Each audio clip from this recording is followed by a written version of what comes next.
Blog Talk Radio.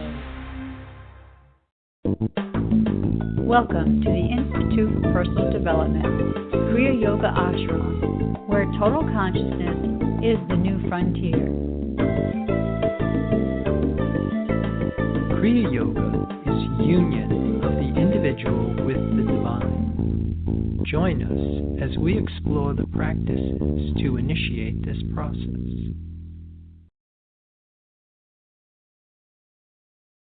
Good morning. Welcome to the Voice of Yoga. Let's Talk Consciousness. I am your hostess, Lisa Winton, and with me is Kenny Toy, also known as Swami Jayananda, founder of the Institute for Personal Development, located here in Hampton, New Hampshire. Good morning, Swami. Thank you for being here today. How are you? Good morning. I'm doing pretty good today. How about you? Well, I'm doing pretty good today. Thanks for asking. And we want to thank you all for tuning in. So today in the Voice of Yoga, we will talk more about Advent, the 4 weeks of preparation for the coming of the Messiah. The first week, we touched on the concept of faith and its function in the developmental process. The second week, we focused on hope and the application of expectancy in the unfolding of spiritual understanding. This week, we will discuss the purpose of joy and the significance of the feeling state. Listen as we continue to explain how something invisible and intangible can be so sensible. The role of the causal spiritual body as a practical guide for extremely effective living. Welcome to the Voice of Yoga. We are talking consciousness. Join the Kriya Yoga Spiritual Advance, get the light in your soul, and experience eternal happiness. So, Swami, that word happiness makes me want to ask you, is there a difference between happiness and joyfulness? Yeah, I think you can make those distinctions. I think it could be a very personal thing. And sometimes I think it's helpful, just like the Eskimos have 70-something plus words or whatever for snow, that there are all different types of snow. And so happiness and enthusiasm and joy, these are all different words that should be associated with different experiences.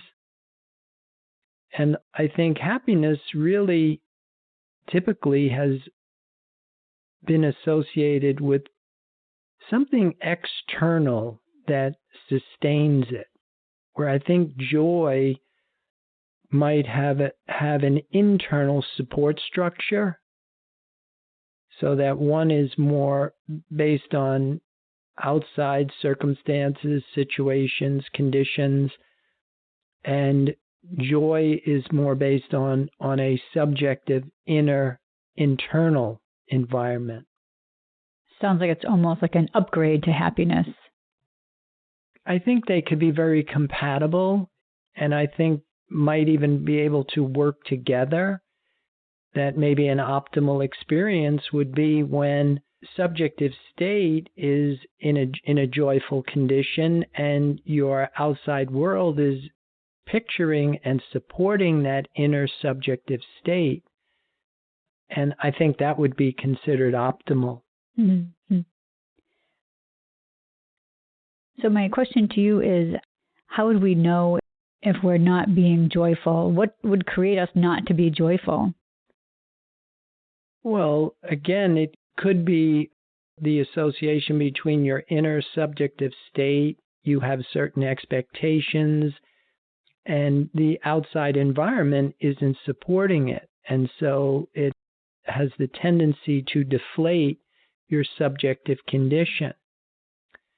And that's where I think practices like Kriya Yoga and having a spiritual discipline that enables you to support yourself internally, so that in the event that the outside world doesn't support you, that you're able to switch gears and now sustain yourself internally. And that's, I think, a big part of the role of the causal spiritual body in Kriya Yoga.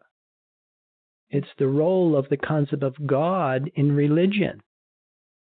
That if you have a relationship with God, or you have an awareness of the presence of your causal spiritual body, then you now have internal support.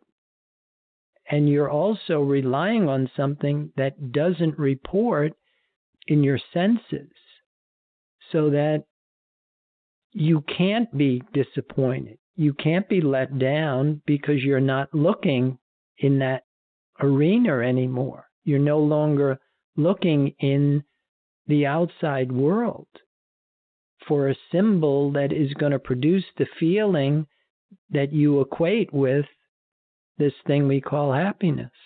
So I think we also need to be careful that being happy or being joyful is much different than just thinking that we're happy and joyful, or positive thinking in general. What are your thoughts on that? Yeah, I think there's a big difference between positive thinking and eternal optimism. Again, I think the big difference is that one, positive thinking, you're still working with thoughts and opinions and data that is coming from dualities, and you have a belief in two powers. So you're under the law of karma. That once you have a sense of the presence of divine law, a presence of the one power, the perfection of your being, and you have attention for that, now you have the antidote for the regressive cycle, for the cycle of death and rebirth, that you now have a relationship with the resource that will never fail you. So what would it look like if we find ourselves in a state where we're agitated or irritated? What would it look like for us to pull ourselves out of it to become that joyful person or be in that joyful state? I think one of the first things that can be really helpful is to recognize it, and then to realize that you're being individualized from the world mind, that you are basically being controlled by the law of karma. Because typically, if you're in a bad mood, or you're having a bad day, or you're angry, you're frustrated, like you said, there is something that is causing that. And if you continue to have a belief in two powers, the very best that you're going to be able to do is turn that bad mood into a finite good mood, which will also be kind of undermined with a chronic anxiety for when is it going to go down? When is somebody going to do something that's going to disrupt my positive mood, this good feeling that I'm having? And so you're kind of setting yourself up. Whereas if you are more established in a relationship with divine mind, and divine mind can't be bad. Divine mind is absolute goodness. It is eternal happiness. And to have that in the foreground of your field of awareness can't help but produce this feeling of joy, bliss, wonder, happiness, eternal happiness.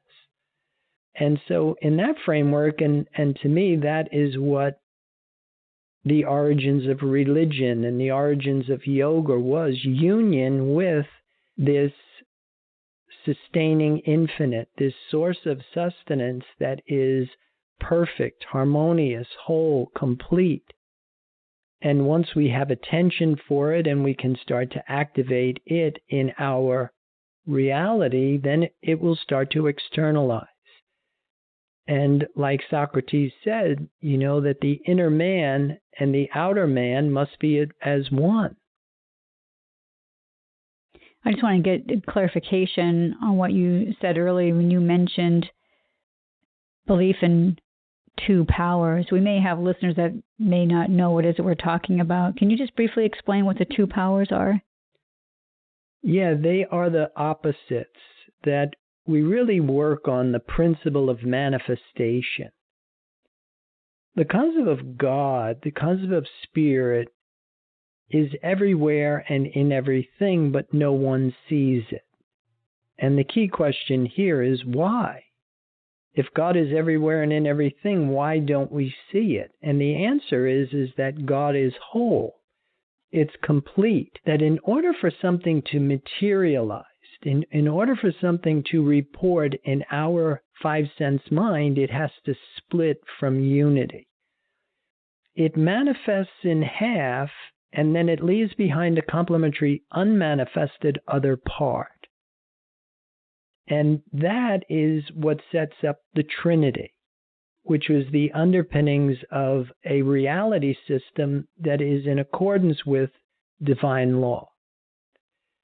And the Trinity is also supported by the discoveries in quantum physics, where they found that underlying matter was energy, and underlying energy is the void. And two of those dimensions, particles and waves, are verifiable. But the void, this position of non-locality, is not verifiable. So a big part of how this whole thing works is that you start to understand that the only true reality is spirit. That spirit is the only force in this universe that is self-existent. That everything comes out of the void or the nothing. And the appearance of things, which is what we think is real, isn't real at all. And a lot of this has been proven with, again, the discoveries in physics, in the new physics that's out there, that reality is observer dependent. That what we think is real isn't there if we're not looking at it. And a lot of this really, I think, supports divine law. That spirit is the only cause, the only creator. Yeah, so coming back to duality and the belief in two powers, the things that are in half are the things we believe in. When in fact we need to have belief in the thing that's whole, the thing that is invisible and intangible, because that's what has all the power, the true power. So you're talking about our belief and trust and love for God. Right. Above everything else. Right. And in reality, God is the only thing. That anything that has appeared to split from it is really in a false sense of existence. It's not even real. Mm-hmm. Now, we've been talking a lot in our previous shows about this concept of thinking with God as God. What does that look like when we're doing it? Yeah, that I think is so key, because that comes out of Christian Science. Mary Baker Eddy made that statement in an article that she wrote called The Body. And to think with God as God shows us the perfection of the body. But to drill down with that, you have to understand that God is spirit, God is whole, God only knows wholeness. And so, coming back to Christian Science, Mary Baker Eddy made a distinction between thoughts and ideas. That thoughts is what happens in the realms of duality, the changing conditions of our personal mentality. But divine mind works in the absolute. It is whole. It is complete. Duality doesn't even report in the realm of spirit.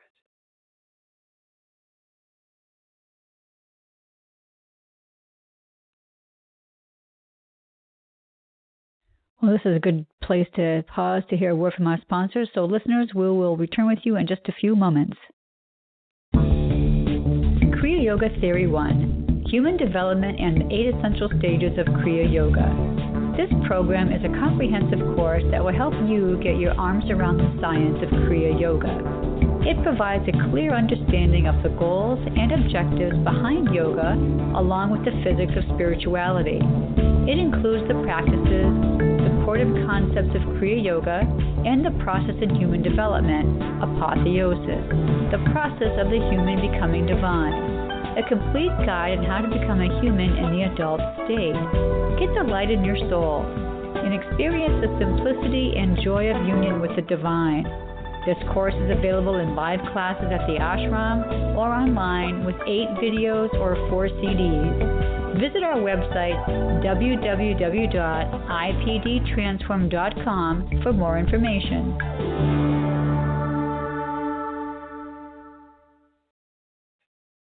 And welcome back. For those of you just joining us, you're listening to The Voice of Yoga, and we are talking consciousness. So, Swami, obviously we're talking about this week of Advent, which is joy. And when I think of joy, or hear the word joy, I think of the Christmas song, Joy to the World, and then it says, the Lord has come. So what should we learn from that particular hymn, those 2 lines right there?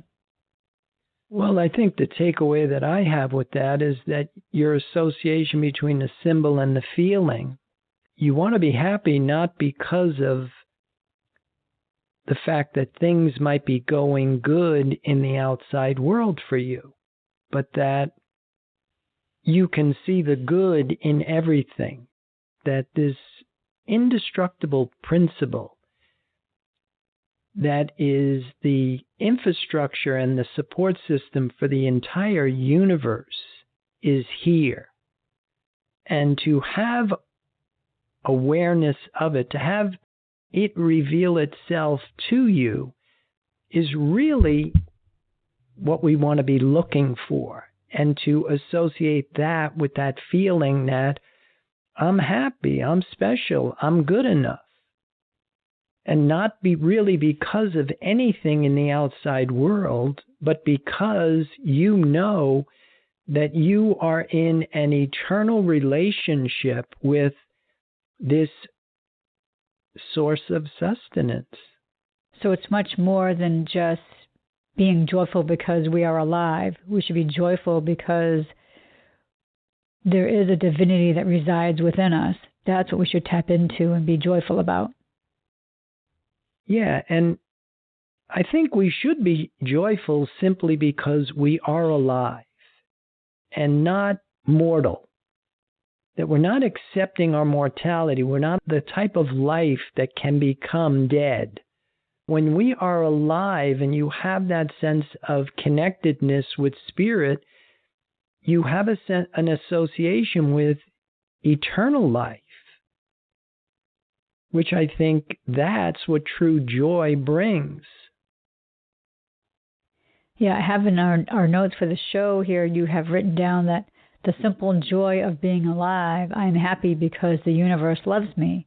Because we are loved, we are now able to love. I think that's a pretty powerful sentence there. Yeah, and that's exactly how it should work, because divine law is the law of love. And this is absolute love. It's not the same as human love. It's not what we as human beings think love is. It's not love that can become hate. It's not love that you can fall in and out of. This is absolute eternal love. That's the real deal.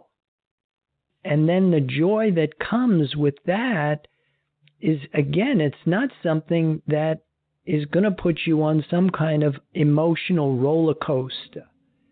That I'm having a great day and then all of a sudden somebody said something to me and now I'm depressed or I'm angry or I'm frustrated.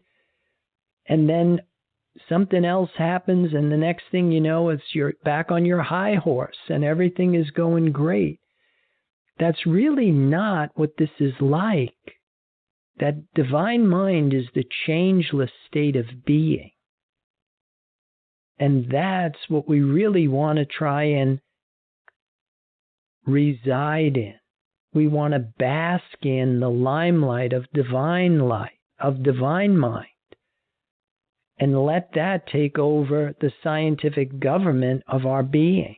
You just reminded me of a saying that I heard a long, long time ago, and that was, there's a fine line between love and hate. And, even as a young child, I never really bought into that. I didn't believe it. And now it kind of makes sense the way you explain it. Yeah, because that is finite love.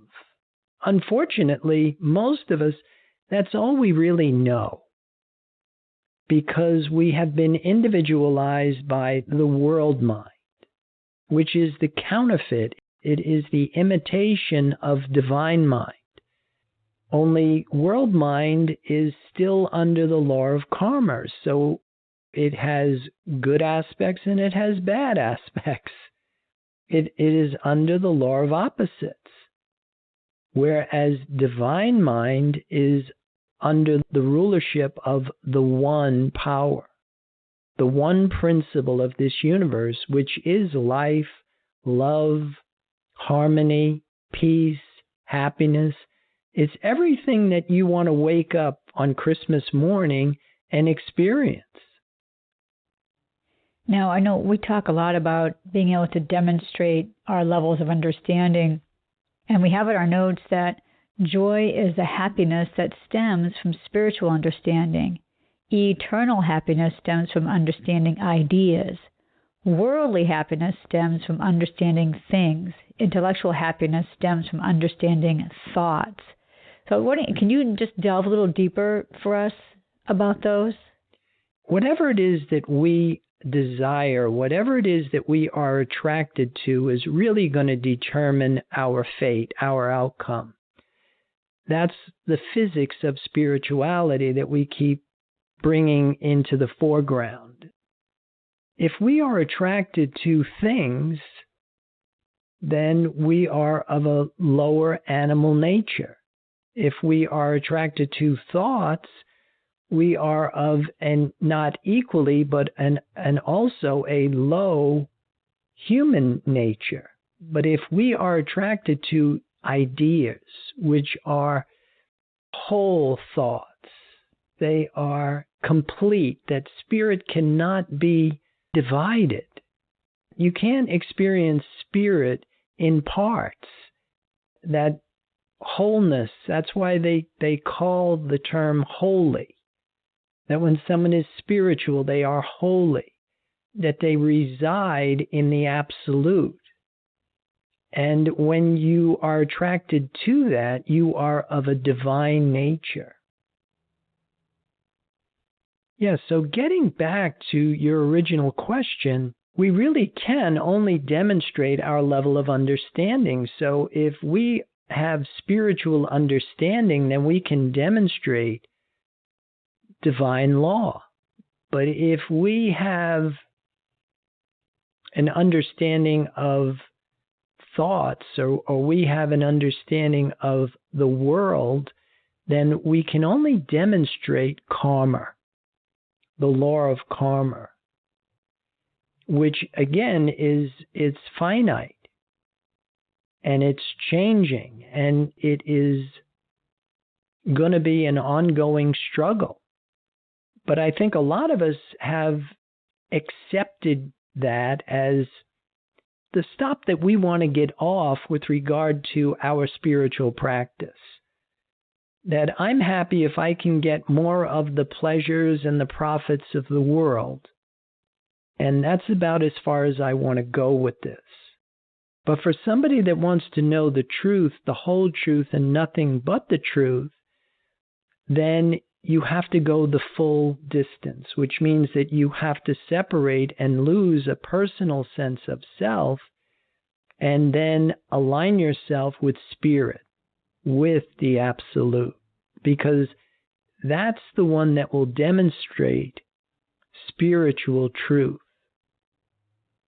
So understanding that we are eternal spiritual beings means that we never die. We're never vulnerable to any adversity or any wrongdoings around us, surrounding us, or within us. Right, that we walk in the kingdom of heaven on earth.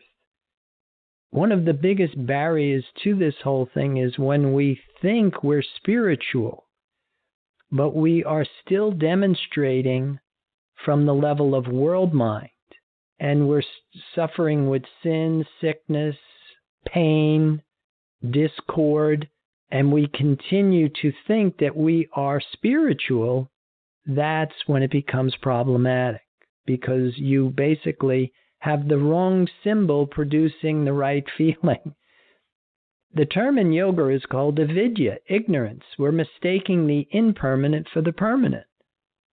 And the term in the religious community is sin. You're missing the mark.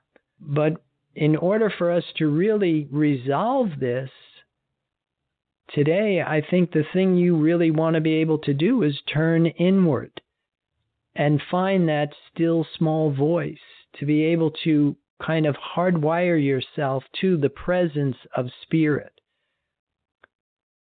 But be very careful that you are aligned with the one true God that they talk about and not the false God. Is that why something like using yoga or any spiritual science for, say, like trauma, or, I mean, whatever the buzzword is that's going on right now, is that why it just doesn't, it'll never work? It just doesn't work? Right, and it can't work because the difference, again, between positive thinking and the eternal optimist is all going to be outpictured by what you accept is real.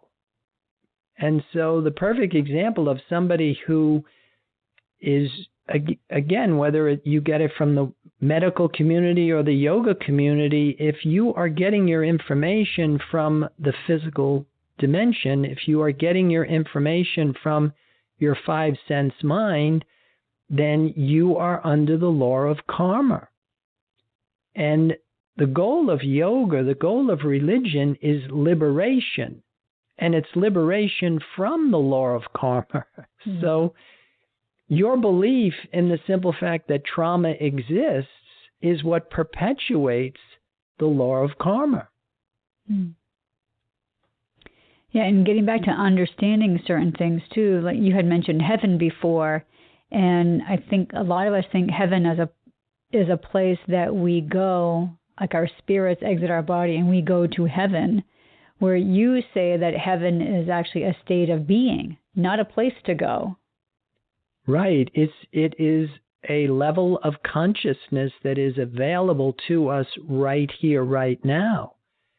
And that's exactly what we want to try and do, is acknowledge it, activate it, and then begin to live out from it, because it is perfect, it is whole, it is harmonious, and it is eternal.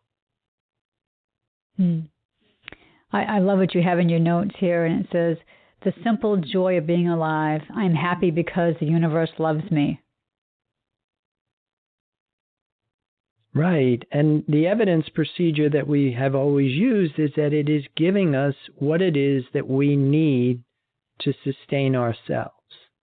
Well, I think this is a good place to end our program for this morning. So listeners, be sure to visit our website. It's www.ipdtransform.com. Once you're there, there's all kinds of learning tools there for your continued learning experiences. Be sure to tune in to our Wednesday night Facebook Live episodes that we do at 5 p.m. Swami, do you have any other final thoughts about today's program? Well, I would like to encourage everybody to activate the presence of divine law, which is here now, that is supporting each of us now, and start to bask in it and let it reveal itself to us with this feeling of joy. And at any time, if you find that you've fallen out from the jurisdiction of this everlasting happiness, that all you really have to do is acknowledge it, and it will start to express itself in the experiences that you are externalizing. And with that, I'll wish everybody a good day. Namaste. Thank you for listening to our program, The Voice of Yoga. This is Lisa Winton, along with Swami Jayananda. We'll be signing off. Have a wonderful Kriya Yoga kind of day. Namaste.